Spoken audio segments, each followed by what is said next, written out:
नमस्कार मित्रांनो, आपण आपल्या जीवनामध्ये अनेक अशी व्यक्ती पाहिले असतील की जे आपल्या जीवनामध्ये यशस्वी झालेले असतात. या व्यक्तींपैकी जवळपास सर्व व्यक्ती असे असतात की जे एका क्षेत्रामध्ये यशस्वी झालेले असतात, जसं की डॉक्टर, इंजिनियर, वकील इत्यादी. परंतु मित्रांनो, आपण आपल्या भारतामध्ये असे एक व्यक्ती होऊन गेले आहेत की जे एकाच क्षेत्रामध्ये नाही तर अनेक क्षेत्रामध्ये यशस्वी होऊन गेलेले आहेत. त्यांनी डॉक्टर, वकील, IAS, IPS, फोटोग्राफर, विधायक म्हणून कार्य केलेले आहे. मित्रांनो, जेव्हा आजच्या तंत्रज्ञानाच्या युगामध्ये लोक एक डिग्री प्राप्त करण्यासाठी मेहनत करतात आणि त्यांना काही लोक असे असतात की ज्यांना एक डिग्री मिळत नाही.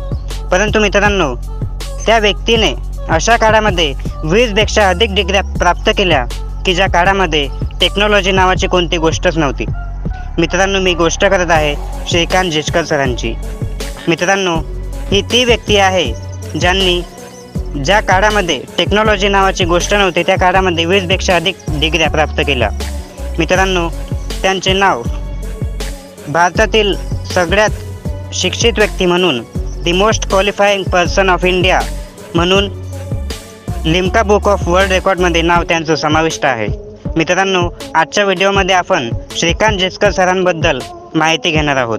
तर मित्रांनो, व्हिडिओ शेवटपर्यंत बघा आणि व्हिडिओ आवडल्यास लाईक जरूर करा. तर चला मित्रांनो, व्हिडिओला सुरुवात करूया. श्रीकांत जिचकर यांचा जन्म 14 सप्टेंबर 1954 महाराष्ट्र राज्यातील नागपूर जिल्ह्यातील काटोल्या तहसीलमधील आजनगाव येथे झाला. त्यांचे वडील एक शेतकरी होते. मित्रांनो, त्यांनी त्यांच्या करिअरची सुरुवात एक डॉक्टर म्हणून केली, ज्याच्यासाठी त्यांनी MBBS, MDची डिग्री प्राप्त केली. त्यानंतर त्यांनी कायद्याचे शिक्षण घेण्यासाठी LLB, post graduation in international law आणि LLMची डिग्री प्राप्त केली. त्यानंतर त्यांनी bachelor of business in administration आणि MBAची डिग्री प्राप्त केली. त्यानंतर श्रीकांत जिचकर यांनी पत्रकारिताच्या क्षेत्रामध्ये जर्नलिझमची डिग्री प्राप्त केली. त्यानंतर त्यांनी सेमी मास्टरची डिग्री प्राप्त केली. MA नागरिकशास्त्र, MA अर्थशास्त्र, MA संस्कृत प्रशासनशास्त्र, MA इतिहास, MA राज्यशास्त्र, MA दर्शनशास्त्र, MA इंग्लिश साहित्य, प्राचीन भारतीय इतिहास व संस्कृतीमध्ये लेटर्स, MA विज्ञान आणि संस्कृतमध्ये डॉक्टर ऑफ लेटर्सची डिग्री प्राप्त केली. मित्रांनो, या डिग्र्या त्यांनी 1972 ते 1990 या काळामध्ये 40पेक्षा अधिक युनिव्हर्सिटी परीक्षा देऊन 20 डिग्र्या प्राप्त केल्या. मित्रांनो, या सर्व डिग्र्यांपैकी जास्त वेळा ते प्रथम क्रमांकावर आले. मित्रांनो, यासाठी त्यांना 28 गोल्ड मेडल देखील मिळाले. मित्रांनो, मात्र 24 वर्षाच्या वयात 1978 श्रीकांत सरांनी सिव्हिल सर्व्हिसेस एक्झाम दिली आणि त्यामध्ये त्यांनी पास होऊन IPS म्हणजेच इंडियन पोलीस सर्व्हिस ह्या विभाग त्यांना मिळाला. परंतु या विभागामध्ये त्यांनी जॉईन केलं नाही. त्यानंतर ठीक 2 वर्षानंतर 1980 त्यांनी पुन्हा एकदा सिव्हिल सर्व्हिसेस परीक्षा दिली आणि त्यामध्ये त्यांनी IAS हा पद मिळवला.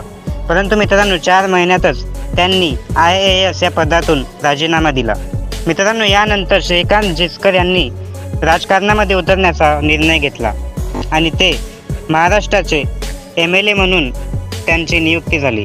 मित्रांनो, श्रीकांत सर हे सर्वात कमी वयाचे MLA आतापर्यंत बनण्याचा हा रेकॉर्ड त्यांनी कायम केला. मित्रांनो, आता त्यांनी राजकारणामध्ये देखील त्यांचा पाया हा चांगल्या प्रकारे रचला होता.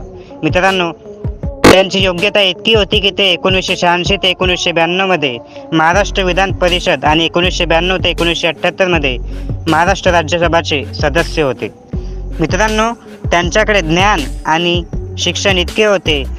मित्रांनो, त्यांची योग्यता इतकी होती की एका काळामध्ये त्यांच्याकडे 14 विभाग देण्यात आले. मित्रांनो, त्यांची एक पर्सनल लायब्ररी देखील होती, ज्यामध्ये 5200 पुस्तकं होते. मित्रांनो, ही लायब्ररी जगातील सर्वात मोठी पर्सनल लायब्ररी आहे. श्रीकांत सरांचा मृत्यू हा 2004 झाला एका ॲक्सिडेंटमध्ये. मित्रांनो, त्यांच्या मृत्यूवर अनेक सवाल विचारले गेलेले होते. त्यानंतर 2013 असे समोर आले की त्यांच्या मृत्यूमध्ये हे बस चालकाची गुन्हेगारी होती. मित्रांनो, त्यांच्या परिवाराला 50,70,000 रुपये इतकी राशी देण्यात आली. मित्रांनो, त्यांचा एक चांगलं वाटते की ते इतके सुशिक्षित आणि ज्ञानी असूनही त्यांना भारतालाच आपली कर्मभूमी बनवली, ते विदेशामध्ये गेले नाही.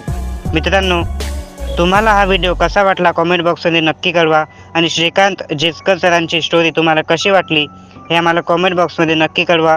व्हिडिओ आवडल्यास लाईक करा आणि चॅनलला शेअर करा. अशाच प्रकारचे व्हिडिओ पाहण्यासाठी चॅनलला सबस्क्राईब करा. धन्यवाद.